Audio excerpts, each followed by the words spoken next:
Hi, my name is Matikela. Welcome to my YouTube channel. So I want us to talk about something very serious here. There is a very serious legal question emerging from the testimony about the alleged cell phone inside uh, the holding cells of police station. And it's a question that goes straight to the heart of how evidence works in criminal law. Because when prosecutors tell a court that an accused person had a cell phone while sitting in custody, that claim sounds powerful on the surface, right?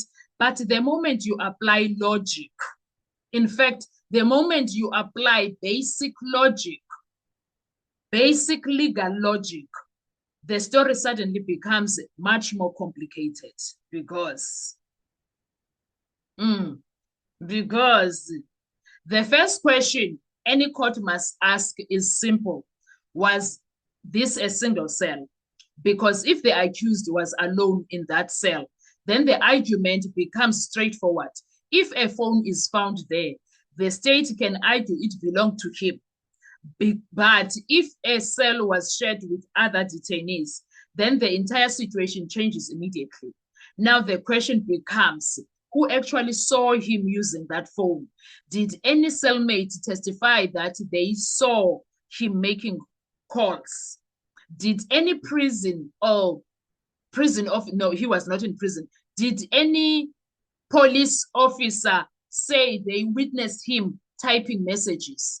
Did any police officer say, I caught him with a phone? Did anyone report hearing him speaking on that device? Because possession in law is not proven by speculation. Possession must be proven by evidence. Someone must say, I saw him with that phone. Without that, the court is left with assumptions, and assumptions cannot convict someone.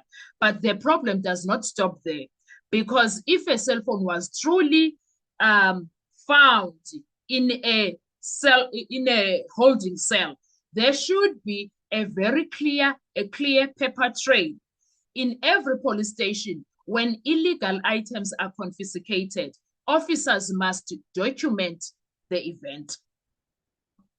That means there should be confiscation report, a police statement from the officer who found the cell phone, an entry in the station occurrence book, and a record showing when the phone was taken into evidence.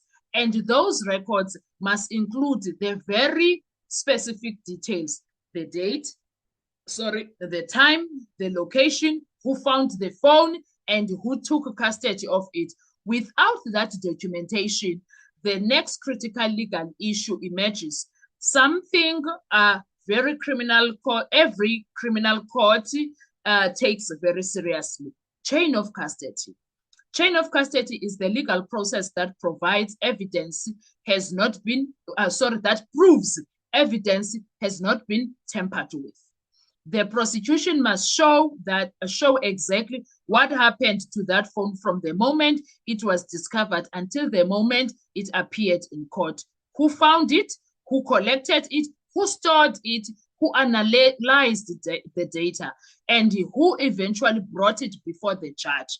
If even one link in that chain is missing, the defense can raise a powerful argument. How do we know the evidence was not altered? How do we know it was not switched? How do we know it was not switched? Yes. How do we know it was not introduced later?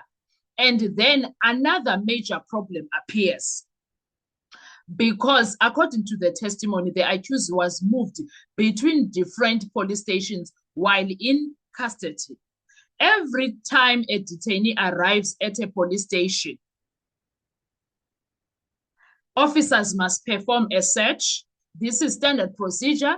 They record the detainee's condition. They check for injuries. They search for illegal items. They document everything. So if someone was transported from one police station to another, and then to another, and then booked in and out of custody multiple times, one question becomes unavoidable. How did the phone go undetected through all those searches? Because if it only takes one officer doing their job properly for that phone to be discovered, just one, not a lot of them. One police station, one officer.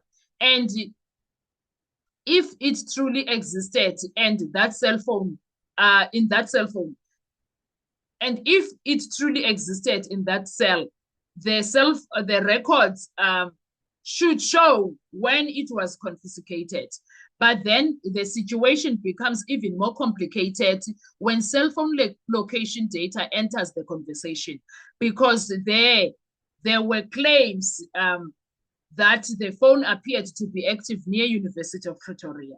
And Ndanzi never went there, never went to University of Pretoria, which raises another legal question. Yet the accused insists he never left the holding cells also. Never went there, he never left on that date. Was the phone actually in his possession? Was the phone with him? Or was someone else using the device somewhere else? Because the phone records that, the phone records that the device was with him are not making sense. Cell phone records can prove that a phone was active in a certain area, but they cannot prove who was holding the phone at that moment. That distinction is extremely important in criminal trials. And that leads us to the most fundamental rule of all. In criminal law, the burden of proof lies entirely with the prosecution. The accused does not have to prove innocence. The state must prove guilt beyond reasonable doubt. That means proving three separate things: that the phone belonged to the accused, that the accused possessed it inside the cell, and that the accused used it to make those calls.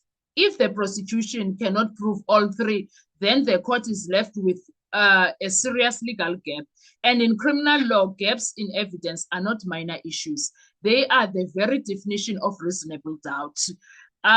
Because if a detainee moved between multiple police stations, was searched repeatedly, and no officer ever documented finding a phone, then the question that hangs over this entire claim is unavoidable.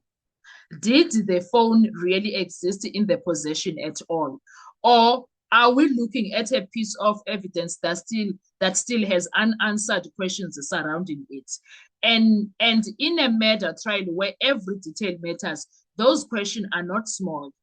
They are everything. So Abobaloyi cannot come and accuse Undanzi of such, but they can't prove anything. Undanzi is sitting there like, prove your accusations. I'm telling you, the phone was not with me. That's all Undanzi says there. Prove your accusations. I'm saying the phone was not with me. So you cannot accuse me with something that I had no idea existed with me at the time. What are your thoughts when it comes to this? Let's talk in the comment section. I want to hear your views. Thank you so much. I'll see you on our next video. Don't forget to like, to share, to comment. And most importantly, please make sure you are subscribed on the channel. Enjoy your day. Bye-bye.